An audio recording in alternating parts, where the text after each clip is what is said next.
దుబ్బాక ఉప ఎన్నిక కాంగ్రెస్ అభ్యర్థి ప్రకటనపై సస్పెన్స్ కొనసాగుతుంది. దుబ్బాక కాంగ్రెస్ అభ్యర్థిని రేపు ప్రకటిస్తామన్నారు ఎంపీ ఉత్తమ్ కుమార్ రెడ్డి. రాజకీయంగా కాంగ్రెస్ నష్టపోయిన ఎథిక్స్ పాటించింది.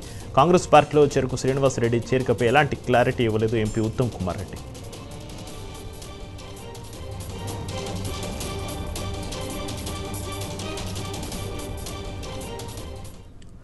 దుబ్బాక ఉప ఎన్నిక కాంగ్రెస్ అభ్యర్థి ప్రకటనపై సస్పెన్స్ కొనసాగుతుంది. దుబ్బాక కాంగ్రెస్ అభ్యర్థిని రేపు ప్రకటిస్తామన్నారు ఎంపీ ఉత్తమ్ కుమార్ రెడ్డి.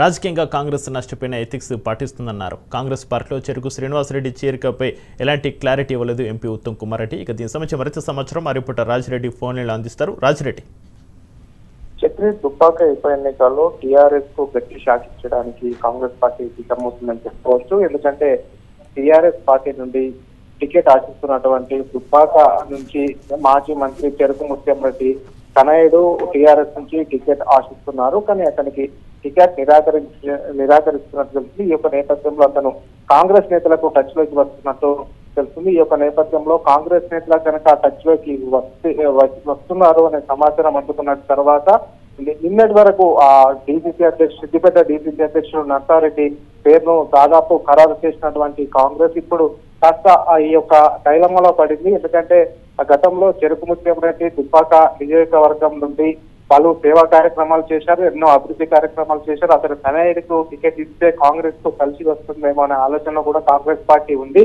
ఒకవేళ దుబ్బాక నుండి కాంగ్రెస్ లోకి చేరితే కనుక కాంగ్రెస్ టికెట్ శ్రీనివాస్ రెడ్డికి ఇస్తానని కాంగ్రెస్ పార్టీ హామీ ఇస్తే అతను కూడా చేరేందుకు సిద్ధమవుతున్నట్టు తెలుస్తుంది. ఇప్పటికే అతనుకు సంబంధించినటువంటి కార్యకర్తలతో అతని అనుచరులతో ఇప్పటికే కోంపల్లిలో మీటింగ్ పెట్టుకున్నట్టు తెలుస్తుంది. ఈ యొక్క నేపథ్యంలో ఆ యొక్క మీటింగ్ లో కార్యకర్తలు అతని అనుచరుల అభిప్రాయాలు తీసుకొని టీఆర్ఎస్ వీడి కాంగ్రెస్ లో ఈ రోజు సాయంత్రం కానీ రేపు కానీ జాయిన్ అయ్యే అవకాశాలు కనపడుతున్నట్లు మనకు సమాచారం అందుతుంది. ఒకవేళ కనుక కాంగ్రెస్ లోకి వస్తే అతన్ని ఆహ్వానించి టికెట్ ఇవ్వడానికి కూడా ఇక్కడ కాంగ్రెస్ నేతలు సిద్ధంగా ఉన్నారు. అయితే ఇప్పటి వరకు మనం చూసుకున్నట్టయితే డీసీసీ అధ్యక్షుడు మాత్రం ఈ చేరిక పైన ఎలాంటి క్లారిటీ ఇవ్వలేదు. చర్చలు జరుగుతున్నాయి అని మాత్రం ఒక క్లారిటీ ఇచ్చారు. అంటే చర్చలు జరుగుతున్నాయని అంటే ఒకవేళ కనుక అతను వస్తే టికెట్ కనుక ఇస్తానంటే వస్తే మాత్రం కాంగ్రెస్ కూడా ఇవ్వడానికి సిద్ధంగా ఉంది. ఎందుకంటే అతని తండ్రి ఇమేజ్ కాంగ్రెస్ కలిసి వస్తుందని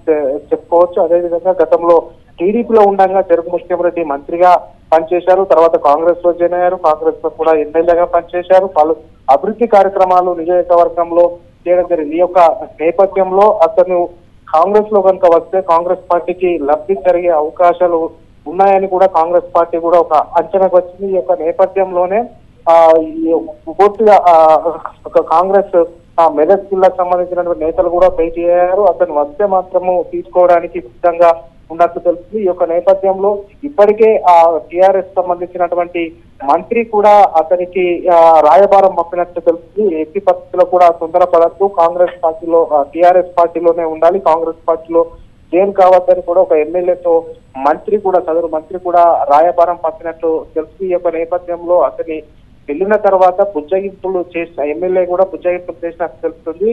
కానీ ఇతను సున్నితంగా తిరస్కరించినట్టు తెలుస్తుంది. మొత్తానికి ఈ యొక్క దుబ్బాక పొలిటికల్ ఈటి పుట్టింది. ఎందుకంటే కాంగ్రెస్ లో కూడా టికెట్ల కాంపిటీషన్